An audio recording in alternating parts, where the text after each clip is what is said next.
leaked information, false information, was going to be used to indict President Trump. Now, the former chairman wasn't the only person leaking information. Jim Comey was also sharing things he wasn't supposed to share. Again, don't take my word for it. The Inspector General told us this. In his report, he said, quote, James Comey violated FBI policy by disclosing classified information. And what was Comey's motive? Same as the senator from California, to sabotage and undermine President Trump's first term. They didn't ignore the concerns about what did they use, that discredited information? In addition to getting the truth to the people, Director Patel is getting the bad guys off the street.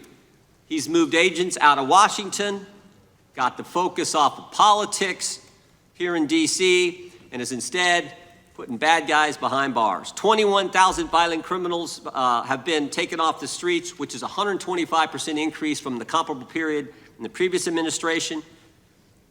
He's rescued 4,000 kids. He's got 1,300 predators who he's arrested. He's also ended the weaponization of the FBI. To him in keeping his secrets. For you, it's blind loyalty to Donald Trump.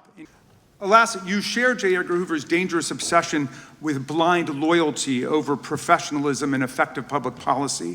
For Hoover, it was blind loyalty to him in keeping his secrets. For you, it's blind loyalty to Donald Trump in keeping his secrets. Primary qualification was your unwavering loyalty to Trump.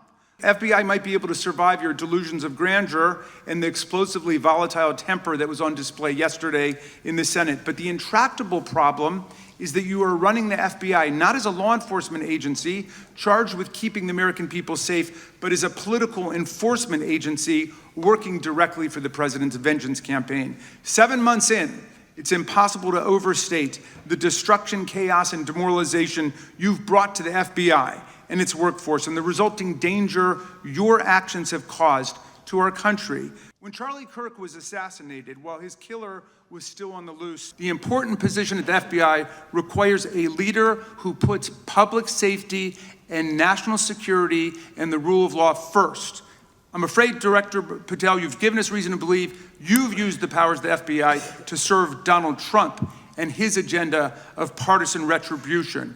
You've broken your promise not to do that. You've betrayed Jeffrey Epstein's victims and survivors. You've turned your back on the career law enforcement officers of the FBI, and as a result, you've left all of us less safe than before. The money you're about to give is true and correct to the best of your knowledge, information, and belief, so help you God.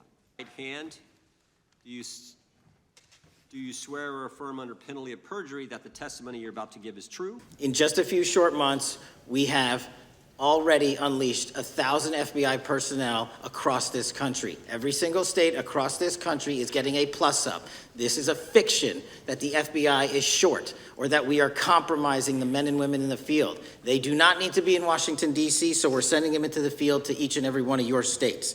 Because of that, crime is at an all-time low. For those that harm our malware, infrastructure systems, telecom systems, and the original sin on the Epstein case was how it was handled by Mr. Acosta when he first brought the case in 2006, 7, and 8. The original case had a very limited search warrant, had a very limited search window, had a very limited investigative window. I was not there when those search warrants and that investigation was launched. I would not have done it that way. Investigations from 97 to approximately 2001 and 2002 to 2000. That is the original sin. We are working with Congress to produce more than any administration ever has material on Epstein. And I welcome the challenge to tell us that we are not being as transparent as the law allows.